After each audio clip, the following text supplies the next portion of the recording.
Dziko la America likuoneka kuti ndilokonzeka kuti lithire nkhondo dziko la Iran. Dziko la Iran nalonso lili ready kumenyana ndi dziko la United States of America. Takhani pompo chifukwa mpulogalamu ya lero ndikhale ndikuzukuta makamaka zomwe zikuchitika pa dziko lapansi. Kwa amene mukutsatira bwino zimenezi, pali mpungwepungwe pakati pa mayiko osiyanasiyana.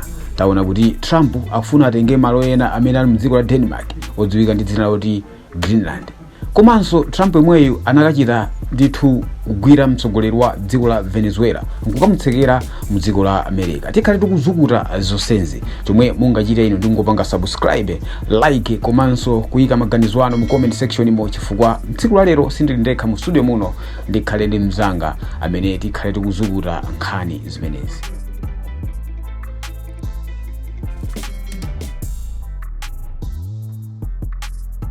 Munga mene nafotokozera kumayambiriro kunena kuti leroli sindikhala ndekha. Masiku apitawo ndimamenya ndithu update awiri atatu ankhondo zimenezi, koma ndaona kuti tibwerese munthu physically kuti tikambirane nkhani zimenezi yeze bwinobwino. Nanga si mutu umodzi suseza denga. So nkhani imene yavuta kwambiri ndi zimene akuchita Donald Trump. Akulu akuchita zinthu zosaweruzika. Sindikudziwa kuti mzika za America komanso opposition party yakumeneko ikumati chani, chifukwa sizikudziwika bwinobwino, koma ndikukhulupirira kuti kagulukena ka anthu kamene kakutsutsana ndi zimene mkulu yuyu Trump akuchita. Mazizwa chifukwa pena amazakhala ngati kuti omulangiza akusowa angovumbuluka basi ali ndi mphamvu ndiyekha, akangokhala pakamera amakhala kuti chimene angayankhule pamenepo yomweyo basi. So tifuna tizukute zinthu ziwiri zitatu. Ndakapanga kale intro kuti pakhala pakuchitika zambiri. Mkulu uyu anapita ku Venezuela wakachita zodabwisa. Irani akhangati kuti akufuna zikukana nayo. Russia, China akumakhala kuti akungozungulira paliponse. Madziwa America kuti ndi superpower. So nkhani yoyambira imene tifuna iwe tithandizane komanso kuti omvera atsatire bwino. Tiyambire kuti Donald Trump mawiki angapo apitawa anakapanga ataki dziko la Venezuela ndikukamnyamula mtsogoleri wa dziko limenelo limodzi ndi mkazi wake ndikumutsekera ku ndende kwa America, kumene akumutsekulira milandu ya ati ma drugs, kupezeka ndi zida zoopsa whatever. Ndifuna kuti iweyo ufotokoze kuti kodi kunali koyenera by international law, kuti kunali koyenera kuti Trump akagwira mtsogoleri wa dziko lina, dziko limene lilo imapalokha loti ndi malamulo ake limazendesa palokha, ndikukamtenga kumene kuja ndikupita naye kwa America, kumene kuja ndikumutsekera nkumutsegulira milandu imene akuyembekezeka kuyamba kuyankha posachedwa apa, kutengera ndi malamulo mwina a dziko lapansi kuti international laws, kuti kunali kuyenera Trump kuchita zimenezi. Okay, funso limene liliyankhe mu magawo awiri. Ndipo kuliyankha kwake kuyamba ndifotokoza mfundo makamaka zitatu zimene international laws kapena kuti malamulo amayiko amasatira poyendesa zinthu, kutengeranso ndi zimene Trump wachita kwa mtsogoleri wa ku Venezuela. So mfundo zitatu zimenezi ndiyambire makamaka yoyamba imene imafotokoza kuti ufulu wa dziko, mu Chingereza amati sovereignty. Limene lingofotokozapo kuti ufulu wa dziko lililonse lili ndi ufulu, koma ufulu umene ukakhala upangidwa misuse ndi pamene timaona international laws imachitapo action yake imayigwiritsa ntchito pozeranso ndi Society Council imene imatha kupereka ufulu kwa dziko lina lake. Kuti tikuona kuti ku Nigeria makamaka asilamu akupha Khristu, dziko lakuti kalowererepo kuzera makamaka ndi UN Society Council. Nditikabwererano ku chapter chimene cha Donald Trump, tikuona kuti adayuza mphamvu zake payekha ndikupita kumene kukatenga mtsogoleri wa ku Venezuela. Tikatengera mfundo imene kuti ufulu wa dziko, malamulo amati makamaka dziko lililonse lili ndi ufulu ozilamulira opanda ena kulowerapo. Ndiye tikuzaona Donald Trump adachita cholowerera kukatenga mtsogoleri wa ku Venezuela.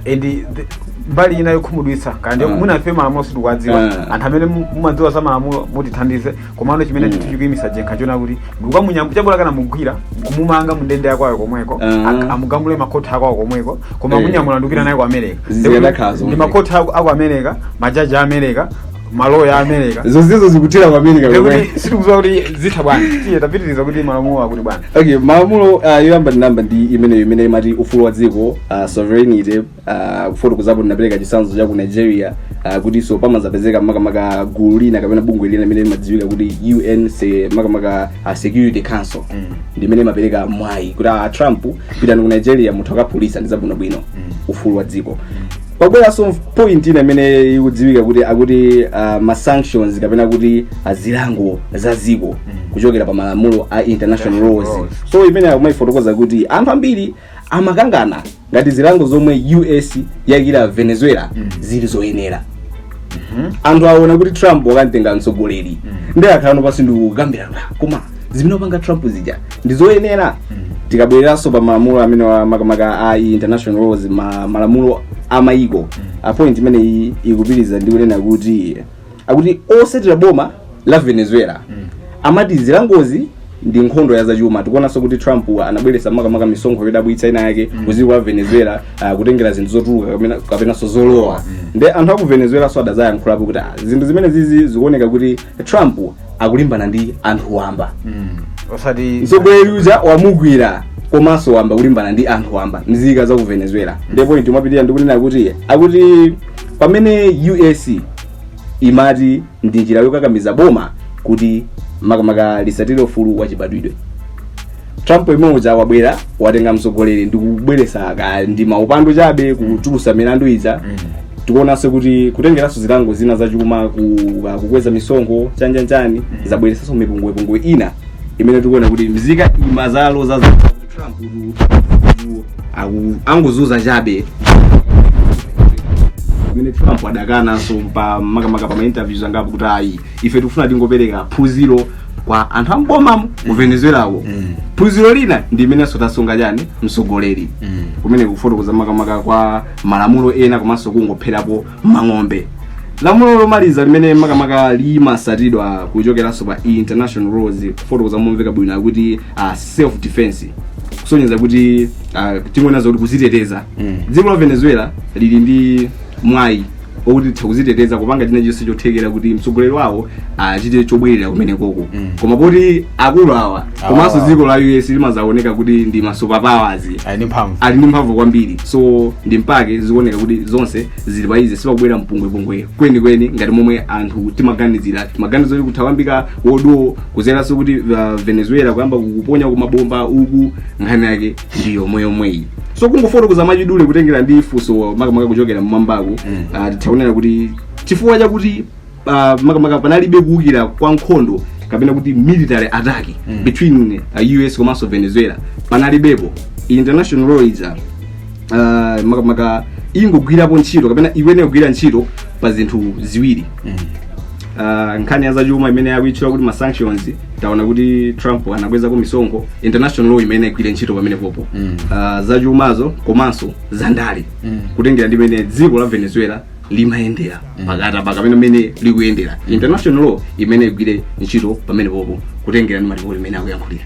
nditene kuti Trump waphwanya international law kapita kusatira international law kungopanga wind up kungoomba gota pa zimene wafotokoza papazi. Okay. Actually mapanga Trump kuziko la Venezuela pomutenga mtsogoleri amene kupita naye kwawo plus kuoneka kuti akupereka ma sanctions za economy dziko la Venezuela zimene zikuoneka kuti zikhuzaso kupereka chiopsezo kumzika wamba anthu wamba okhala mdzikoli. Iweyo ukuona kuti malinga ndi research yako ukuona kuti Trump akuyenda mmalamulo kapena akumati kuyendamo komanso kuzatuluka pang'ono? Apopo ndisindike kuti makamaka Donald Trump waphwanya ndithu malamulo a Mayiko kapena kuti international law.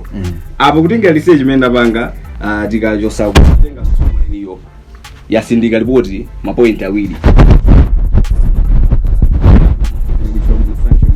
Komanso waphwanya olowera nkhani zandale kwa hiyo swa ku Venezuela sizikumukuza ndezikuona zoti walowera ndipo akuchichirika kwambiri kangati akuthamangisa zinthu kumene uono ndi iyeyo.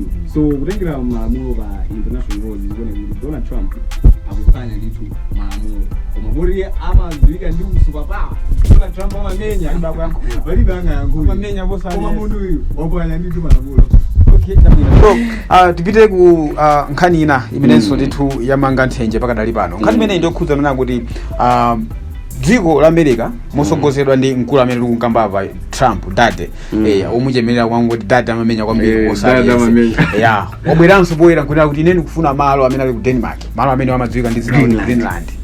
Ndipo nkhani imene yavuta chifukwa yaonesa kuti pali kugawikana pakati pa mayiko amene ali mu mgwirizano wa nkhondo amati NATO komanso bungwe la European Union, United Nations. Zikuoneka kuti mabungwe amene wawa fana kugwirizana nacho chiganizo chimene mkulu uyu akupanga amuza kuti yayi sono pene mwene mukulowera Denmark ndi dziko loyima palokha lisiyeni liyendese malo ake. Ndeuyo akakamira kuti malo amene ndatenga kandatenga ulere kandatenga nditalipira kandipisa ntchito nkhondo koma amene nditani ndiatenga. Funso langa kwayo ndona kuti nchifukwa chani uganiza kuti nchifukwa chani Trump akufunitsitsa kunyamula malo amenewo? Okay, ndiyambe ndasindika kaya kuti Denmark yakhala ikunena makamaka mobwereza kuti Greenland is not for sale. Ndipo amakhala kubwereza akangati akumayanga Donald Trump koma poti tonse tikudziwa kuti akulu andamakani akumangaso nawo kubwerezanso kuti ine tukaya ndikugula kaya ndikulanda kaya ndikungotenga Greenland ndikutenga nditenga. Yeah, so kuyanga nofuzo kuti why Greenland is very special kumpangisa Donald Trump kufuna kuti iyeyo atenge. So ndifuna kuza zinthu zitatu makamaka zimene zimaoneka zofunika zokhuza Greenland. So yoyambirira kuti Greenland imene iyi ndi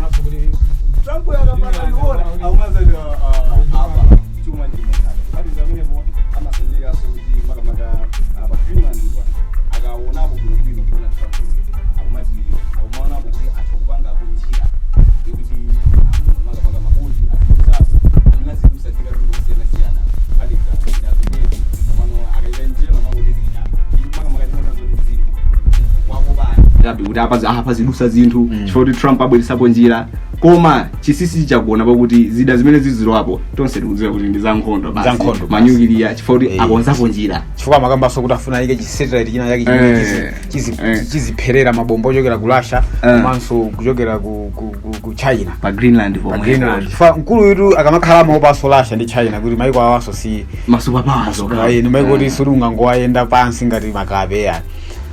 Okay, so apapo iyi waimaliza kuti no chifukwa zimene Trump akufunira no Greenland komanso nditawongowonjezerapo kakhala ndamaliza kuti Trump si koyamba kukamba kuuza Greenland kapena kufuna kutenga Greenland.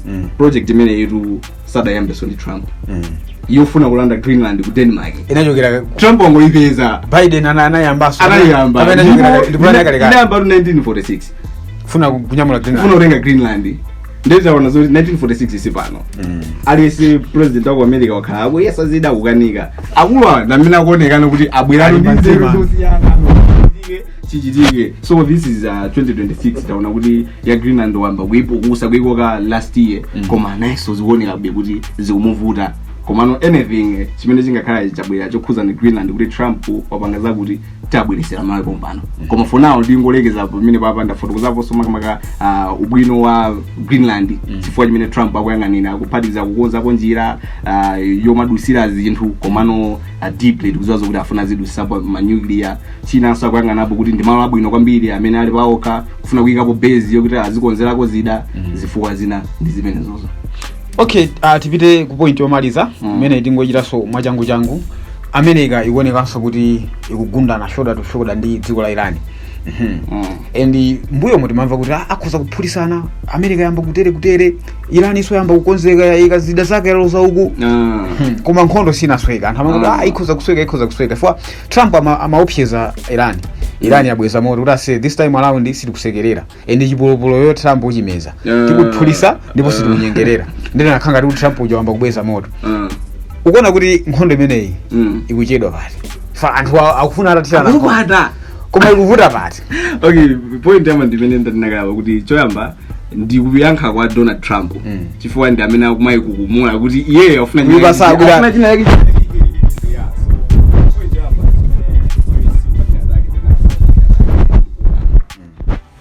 Mayiko awiro kwabuka kuopana after all timadziwa kuti dziko lina lilonse limakhala ndi abale ake okuti inu kwamba kumenyedwa mukamutenga wako kuti zomwe zikuchitika ndi zimenezo. So Trump akudziwa kuti